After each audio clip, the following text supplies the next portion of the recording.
शैलेंद्र गरुड़ ने लिखा है, नमन गुरुजी, मैं तारीफ तो नहीं चाहता, लेकिन अच्छा काम करने पर कोई अप्रिशिएट नहीं करता तो थोड़ा दुख होता है।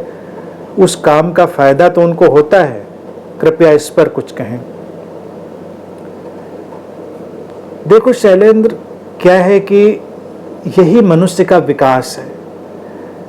प्रशंसा और आलोचना का कोई मायने नहीं है, ये बात तो हम समझ लें, और समझ लेने के बाद फिर हम प्रशंसा का उपयोग करें, क्योंकि मनुष्य का जो अंतर मन है वो दोनों से संचालित है।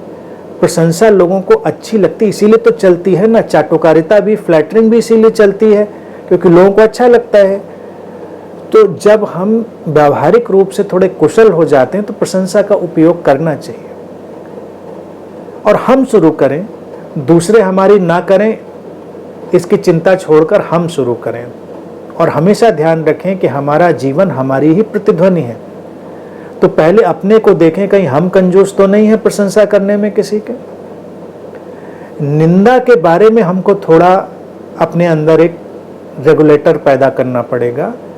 वो ये है कि निंदा समालोचना में आए, निंदा सृजनात्मक हो, यानी कि जब हम किसी की निंदा करें तो उसका भला चाहने के लिए वो समालोचनात्मक हो, ये काम हम करें। और दूसरों की प्रशंसा करें, बच्चे हैं उनकी प्रशंसा करें, किसी ने अच्छा भोजन बनाया उसकी प्रशंसा करें। अब कोई अच्छा भोजन बनाता है, तुम गपर गपर खा लो बैठ के, तो अच्छा लगता है? कहीं एटिकेट नहीं लगता। आप यूं देखो तो क्या फर्क पड़ता है, बनाने वाले ने अच्छा बनाया, खाने वाले ने खाया। और जब कोई कहे कि भाई तुमने तारीफ नहीं की, तो आंखें फाड़ कर देखो, खाया तो हमने, तो बात प्रैक्टिकल ठीक है, खाया तुमने, बनाने वाले ने बनाया, तुमने खाया, तो खिलाने वाले ने भी समझ लिया कि भाई खा रहे हो तो अच्छा ही होगा। लेकिन अगर एटिकेट है, व्यवहारिकता है, तो तुम तारीफ भी कर सकते हो, प्रशंसा कर सकते हो। चाटुकारिता नहीं, प्रशंसा, ये अच्छा है तो सुनने वाले को अच्छा लगता है। ये थोड़ा व्यवहारिक बातें हैं। तो एक साधक को व्यवहारिकता भी कभी चूकनी नहीं चाहिए, हमेशा प्रशंसा का कोई ना कोई अवसर निकालना चाहिए, कोई ना कोई मौका निकालना चाहिए, और प्रशंसा के बीज बोते रहिए। झूठी प्रशंसा नहीं, लेकिन सच्ची प्रशंसा उसके।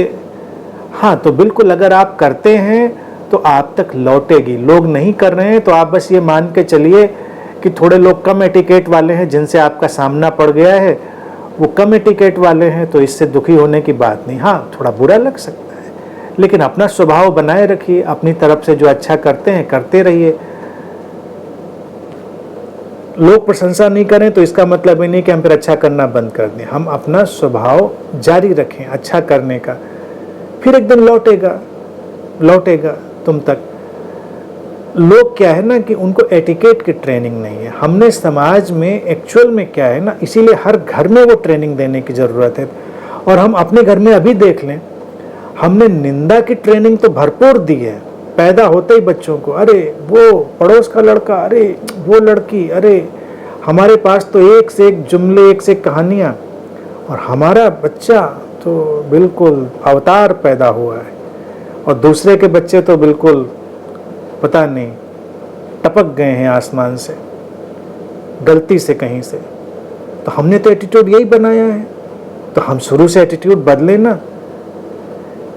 जान जान कर हम निंदा ढूंढते हैं, बच्चे भी देखते हैं, वो भी यही देख देख कर बड़े होते हैं, तो वो भी वही करते हैं। कभी तुम सोच कर देखो कि प्रशंसा करने में हमको कितनी छटपटाहट, कितनी परेशानी होती है। किसी से कहने में कि वो सुंदर लग रहा था, उसकी आवाज़ अच्छी थी, वो अच्छा बोलता है, वो ज्ञानी है, वो किसी भी चीज़ में कुशल है। हम कहेंगे नहीं नहीं है तो ज्ञानी, लेकिन ये ना कि थोड़ी उसके अंदर धूर्तता भी है।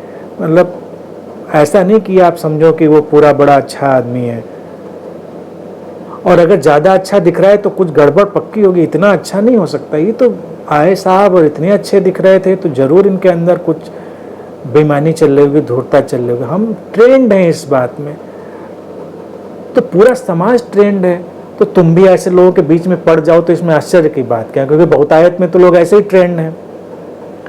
तारीफ करनी नहीं है, निंदा का कोई मौका छोड़ना नहीं है, लेकिन हम बदलें इस परिदृश्य को।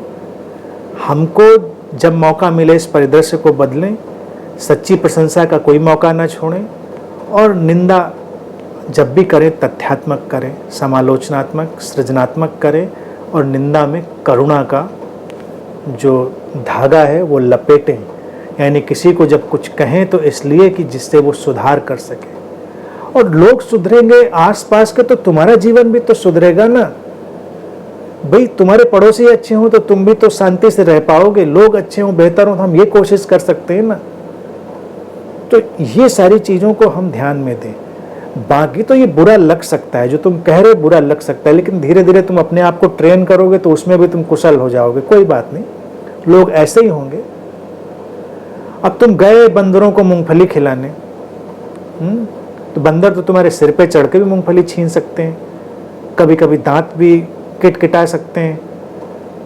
बंदरों से दोस्ती होने में भी टाइम लगता है, पहले तो घुड़केंगे, धमकाएंगे, तुमको छीना झपटी करेंगे, लेकिन फिर कभी कभी बंदरों से भी दोस्ती हो जाती है। तुम अपना मूंगफली वगैरह खिला रहे हो, वो आराम से बैठ के खा रहे हैं कंधे पे, लेकिन बंदरों से तुम ये एक्सपेक्ट करो कि वो आके तुम्हारी तारीफ शुरू कर दें, तब तो भी बड़ी मुश्किल है, फिर तुम मूंगफली नहीं खिला पाओगे।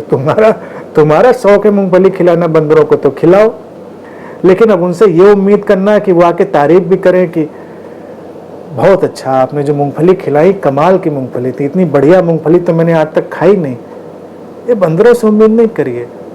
तो बहुत सारे लोग भी आसपास बंदर जैसे ही होते हैं, तो जब उनको देखो बंदर का ख्याल करो, तुम अंदर अंदर थोड़ा हंसोगे, खुश होगे।